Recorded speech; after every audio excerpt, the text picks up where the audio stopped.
Bienvenue dans le 7 minutes sommaire de cette édition. À moins d'un an des élections présidentielles de 2025, la jeunesse ivoirienne se mobilise activement pour garantir un climat de paix et d'unité.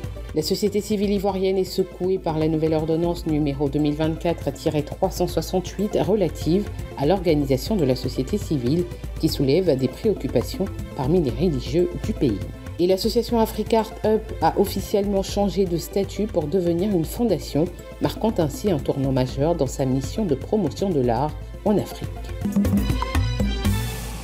À moins d'un an des élections présidentielles de 2025, la jeunesse ivoirienne se mobilise pour prévenir toute crise électorale. Consciente de son rôle, elle multiplie les initiatives pour promouvoir la paix. La Coalition pour l'excellence et la consolidation de la paix a organisé une conférence de presse sur le thème Élections 2025 pour un climat de paix et de responsabilité citoyenne.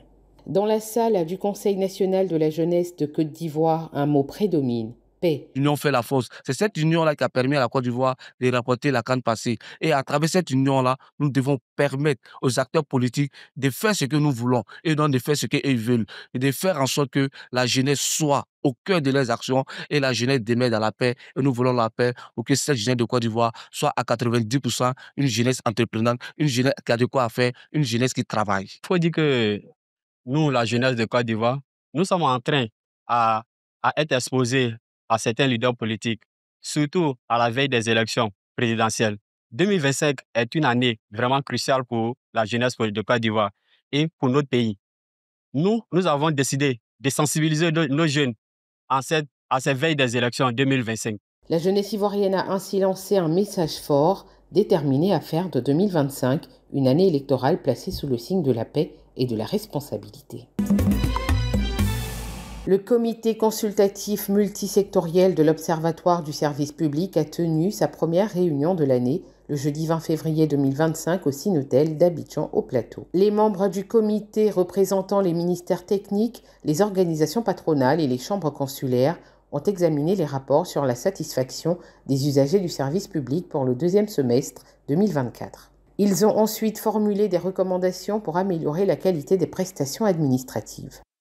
Les rapports analytiques issus de nos travaux constituent une base précieuse pour l'orientation des politiques publiques, en facilitant l'adoption des décisions pertinentes et en garantissant une approche proactive des enjeux du service public. Grâce donc à l'engagement de Mme le ministre d'État autour de la vision de son Excellence le Président de la République et son engagement constant, des avancées significatives ont été réalisées dans la modernisation de notre administration. Mais il reste encore beaucoup à faire. Il nous appartient désormais de réunir l'effort pour accélérer la mise en œuvre des réformes et garantir à nos concitoyens un service public à la hauteur de leurs attentes. Cette rencontre axée sur la redevabilité marque une étape clé dans l'amélioration continue du service public en Côte d'Ivoire, visant à mieux répondre aux attentes des citoyens. Le Conseil des apôtres de Côte d'Ivoire a exprimé ses préoccupations concernant l'ordonnance numéro 2024-368 du 12 juin 2024 relative à l'organisation de la société civile. Ce texte soulève des inquiétudes cruciales parmi ses membres. Nous sommes garants de ce sur quoi nous sommes engagés dans nos statuts. Nos statuts respectent la société, l'ordre civil, et c'est la raison pour laquelle nous avons des agréments et nous sommes agréés à fonctionner. Nous devenons donc responsables de ce que nous disons et des personnes qui interviennent sur nos chairs. Donc, c'est à nous de faire la police, de les arrêter s'ils sont en train de dire autre chose que ce que nous avons déclaré à l'État. Pourquoi il faudra maintenant demander un mois en avance pour que l'État même fasse le contrôle. Bon, vraiment, c'est comme infantiliser.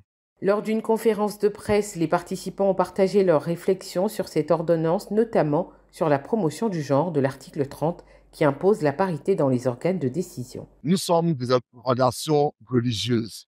Notre conviction, c'est qu'il y a deux genres. Donc, s'il nous est obligé de tenir compte de cette notion, on veut bien comprendre à quoi cela ramène. Est-ce qu'on doit intégrer tous les genres? Est-ce que nous sommes obligés de faire des cérémonies pour tous les genres? Nous ne pouvons pas interdire aux gens de choisir leur genre, mais l'Église et toutes les associations culturelles en tant que telles ont des critères éthiques qui les obligent à respecter un certain cap. Le Conseil des apôtres a également interpellé les autorités du gouvernement sur cette question. Nous voulons pouvoir rencontrer nos autorités, voulons pouvoir engager un échange fructueux. Notre objectif, c'est une compréhension mutuelle. Voilà, peut-être l'État a une compréhension qui va préciser. Nous donnons nos préoccupations et nous voulons, parce que c'est pas, nous sommes les porte-parole de plusieurs églises qui sont préoccupées. L'ordonnance numéro 2024-368 définit l'organisation de la société civile, incluant les associations, les organisations culturelles, les ONG et les fondations. L'association Afrique Art Up a officiellement changé de statut pour devenir une fondation. Le lancement de cette transformation a eu lieu à la fondation Amadou Hampâté-Bâ. Alors, il était important pour nous de pouvoir monter cette initiative-là, car l'objectif, c'est de pouvoir mettre en lumière le talent des artisans et des artistes africains sur la scène internationale, et notamment le talent des artistes aussi ivoiriens sur la scène internationale.